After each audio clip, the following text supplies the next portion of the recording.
Hello friends, ഞാൻ തക്കുടു. എനിക്ക് വയ്യ, ചോറും മീനും ഒന്നും കഴിക്കാൻ വയ്യ.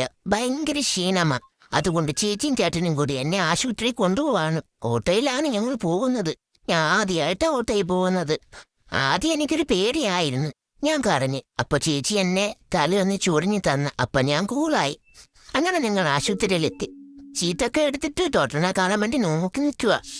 അപ്പൊ അവിടെ വേറെയും കുറേ പൂച്ചയുണ്ടായിരുന്നു. ഒരു പട്ടി ഉണ്ടായിരുന്നു. ആ പട്ടി എന്നെ തന്നെ നോക്കി.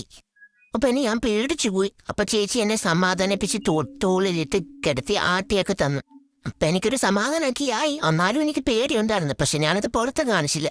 കുറച്ചു നേരം ഞാൻ അവിടെ പേടിച്ചൊക്കെ ഇരുന്ന് ചേച്ചി എന്റെ തലൂടെയൊക്കെ സമാധാനിപ്പിക്കുകയൊക്കെ ചെയ്തു. അങ്ങനെ സമാധാനിച്ചിരിക്കുന്ന സമയത്ത് ആ ഡോക്ടറിനെ കാണാൻ വേണ്ടി പോയത്. ഡോക്ടർ പറഞ്ഞു എന്റെ വീട്ടിൽ നോക്കണമെന്ന്. അങ്ങനെ വീട്ടൊക്കെ നോക്കി. അപ്പൊ ഞാൻ ഓർത്തെങ്കിൽ വീട്ടിൽ പോകാലോ എന്ന് ഓർത്തിരിക്കുമ്പം പക്ഷെ അത് കഴിഞ്ഞില്ലായിരുന്നു. ഡോക്ടർ പറഞ്ഞ് എന്റെ ബ്ലഡ് നോക്കണമെന്ന്. ഇപ്പം പൂച്ചയ്ക്കെല്ലാം വൈറൽ ഫീവറാണ്. അപ്പൊ എനിക്ക് ഉണ്ടോന്ന് അറിയാൻ വേണ്ടി ബ്ലഡ് നോക്കണമെന്ന് പറഞ്ഞ് അതിന് കുത്തനാലോ എന്ന് ഓർത്തപ്പം ഞാൻ ശരിക്കും പിടിച്ചു. ഞാൻ ചേച്ചിയുടെ കയ്യിൽ ചാടിപ്പോകാനൊക്കെ നോക്കി. പക്ഷെ ഞാൻ അതിന് അവിടെ ഇരുന്നു. ഡോക്ടർ പറഞ്ഞ് ഇഞ്ചക്ഷൻ വെക്കണമെന്ന്. അപ്പൊ ചേച്ചി മരുന്ന് മേടിക്കാൻ പുറത്ത് പോണായിരുന്നു. അപ്പൊ ചേച്ചി എന്നെ ചേട്ടന്റെ കൈ കൊടുത്തു. എന്നിട്ട് ചേച്ചി ഓടിപ്പോയി മരുന്ന് മേടിച്ചിട്ട് വരുമായിരുന്നു. ഇതാണ് ഞങ്ങൾ പോയ ആശുപത്രി. ഇഞ്ചക്ഷൻ ഉണ്ട്, പേടിക്കണ്ടെന്നൊക്കെ പറഞ്ഞ് ചേച്ചി എന്നെ സമാധാനിപ്പിച്ചുകൊണ്ടിരിക്കുവായിരുന്നു. ഞാൻ കാണുന്നുണ്ട് വേറെ പൂച്ചയ്ക്കൊക്കെ ഇഞ്ചക്ഷൻ വെക്കുന്നേ. അപ്പൊ എനിക്കൊരു പേടിയൊക്കെ ഉണ്ട്. അങ്ങനെ നോക്കിയിരുന്ന് ഡോക്ടർ പറഞ്ഞ് ഞാൻ എനിക്കുള്ള ഇഞ്ചക്ഷൻ എടുത്ത് വെച്ചിട്ടുണ്ടെന്ന്. അങ്ങനെ അവിടെ പോയി ഇരുന്നപ്പം എന്റെ നെഞ്ച് പടപെടാന്ന് ഇടിച്ചു വരുന്നു. അപ്പൊ ഞാൻ ചേച്ചിയോട് പറഞ്ഞ് ചേച്ചി എനിക്ക് ഇഞ്ചക്ഷൻ വേണ്ട, നമുക്ക് വീട്ടിൽ പോകാമെന്ന്. ഇറങ്ങി ഓടിയാലാന്ന് ഓർത്തു. പക്ഷെ എനിക്ക് വീട്ടിലോട്ട് പോകാൻ വഴിയെടുത്തില്ല. അപ്പൊ ഞാനിങ്ങനെ ടെൻഷൻ അടിച്ചിരിക്കുമ്പോ ചേച്ചി എനിക്കിങ്ങനെ മോട്ടിവേഷൻ തന്നുകൊണ്ടിരിക്കുക. അപ്പൊ ഞാൻ പുറത്തോട്ട് പേടിയൊന്നും കാണിച്ചില്ല. അപ്പൊ അപ്പുറത്തെ പൂച്ചേനെയും കൊണ്ട് വന്ന ആന്റിയൊക്കെ എന്നോട് ചോദിച്ചു എന്നാ പറ്റിയെന്ന്. അപ്പൊ ഞാൻ ഒന്നും പറഞ്ഞില്ല. പക്ഷെ എനിക്ക് പേടിയാന്ന് അവർക്കറിയത്തില്ലല്ലോ. അവർ വിചാരിച്ചു കാരണം എനിക്ക് ജാടയാണ്. അങ്ങനെ ഇവിടുന്ന് കുത്താതെ പോകാൻ പറ്റില്ലെന്ന് ഡോക്ടർ പറഞ്ഞെന്ന് ചേച്ചി പറഞ്ഞു. അപ്പൊ ഞാൻ അത് സമ്മതിച്ചിങ്ങനെ ഇരിക്കുമ്പം ചേട്ടൻ എന്റെ ഫോട്ടോ എടുക്കുന്നു. അപ്പൊ ഞാനൊരു പോസൊക്കെ ഇട്ട് ഞാൻ വിചാരിച്ചപ്പോഴും ഒരു ഇഞ്ചക്ഷൻ അല്ലായിരുന്നു എനിക്ക് 4 ഇഞ്ചക്ഷൻ ആയിരുന്നു. പിന്നെ പനി കൂടുതലാണെന്ന് ഡോക്ടർ പറഞ്ഞു.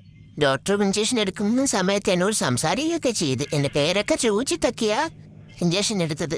പിന്നെ ഭയങ്കര സ്നേഹമൊക്കെ ആയിരുന്നു.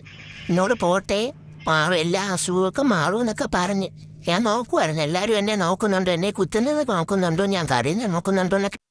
അങ്ങനെ ഇഞ്ചക്ഷനൊക്കെ എടുത്ത് കഴിഞ്ഞിട്ട് ഞങ്ങൾ ഓട്ടോ നോക്കി നിൽക്കുമായിരുന്നു.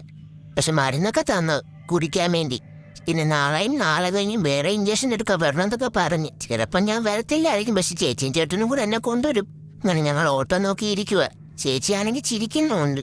ചേച്ചി എന്നോട് പറഞ്ഞ് നീ നാളെ കഴിഞ്ഞ് ഇങ്ങോട്ട് വരേണ്ടതല്ലേ, ഇവിടെ എല്ലാം കണ്ടോളാം. അപ്പം ഞാൻ ഇവിടെ എല്ലാം നോക്കുമായിരുന്നു.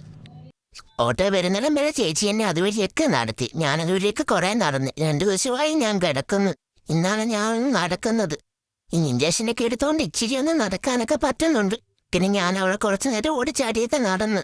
നാളെ കഴിഞ്ഞ് വേറെ അവളെ. പിന്നെ ചേട്ടൻ എന്റെ കുറെ ഫോട്ടോ ഒക്കെ എടുത്ത് തന്ന്. അങ്ങനെ ഓടിക്കളിക്കുകയൊക്കെ ചെയ്ത് കഴിഞ്ഞപ്പോ ഓട്ടോ ഒക്കെ വന്നു. പിന്നെ ഓട്ടോ വന്ന് കഴിഞ്ഞ് ഞങ്ങൾ വീട്ടിലോട്ട് പോവാം. പിന്നെ വീട്ടിൽ ചെന്നിട്ട് ചേട്ടന്മാരോടൊക്കെ പറയണം എനിക്ക് ഇഞ്ചക്ഷൻ കൊണ്ടത് അതേയും ഓട്ടോയിൽ കയറിയത് അതെയൊക്കെ. അപ്പൊ ബൈ ഫ്രണ്ട്സ്.